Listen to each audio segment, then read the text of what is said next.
Yun, magandang araw mga paps. So magpapalit nga pala tayo ng bearing sa ating front wheel ng Mio S40. So bago natin siya palitan, maglalagay tayo ng kalang dyan. Kasi nga pag tinanggal natin yung gulong, babagsak yan pagka walang kalang. So tatanggalin muna natin yung tornilyo dito sa harapan ng front wheel ng motor natin. So Mio S40 nga pala to mga paps, yung papalitan natin ng bearing. So, yun siya mga paps.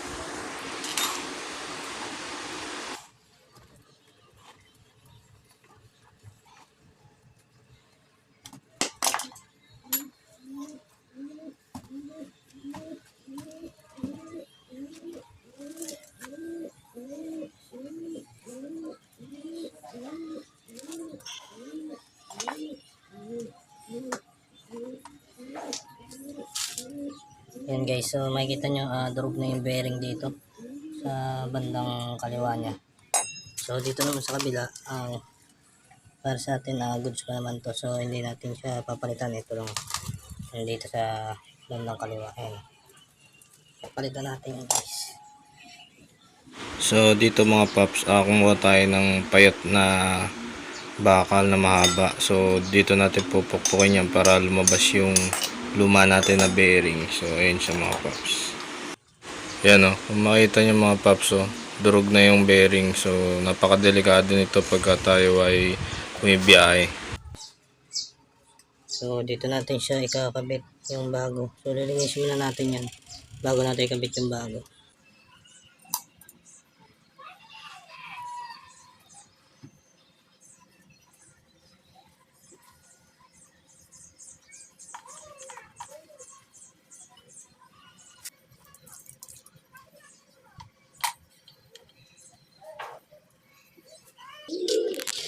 Ito mga paps, so kung gusto nyo order ng ganitong bearing, lalagay ko na lang sa video yung link. So yung pinalitan natin yung sa bandang kaliwa lang kasi yun yung may sira na. So yung sa kanan, goods pa naman. So hindi po na natin siya pinalitan. So kung gusto nyo order ng ganitong bearing, made in Japan din to mga paps. Saka mas matibay din to sa ibang mga bearing na try na natin. So yan siya mga paps. So ikakabit na natin siya dito.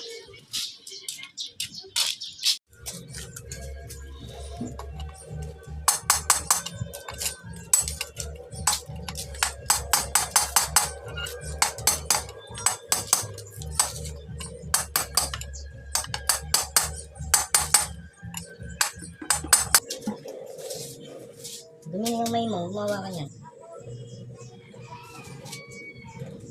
Dumi yung kamay mo.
Dito mga paps, lalay lang tayo sa pukpok sa gilid. So wag natin siyang pupukpukin sa gitna para hindi ma-damage yung binili natin na bearing. So ang pukpok natin sa gilid lang paikot. So dahan-dahan lang hanggang sa bumaon siya sa baba.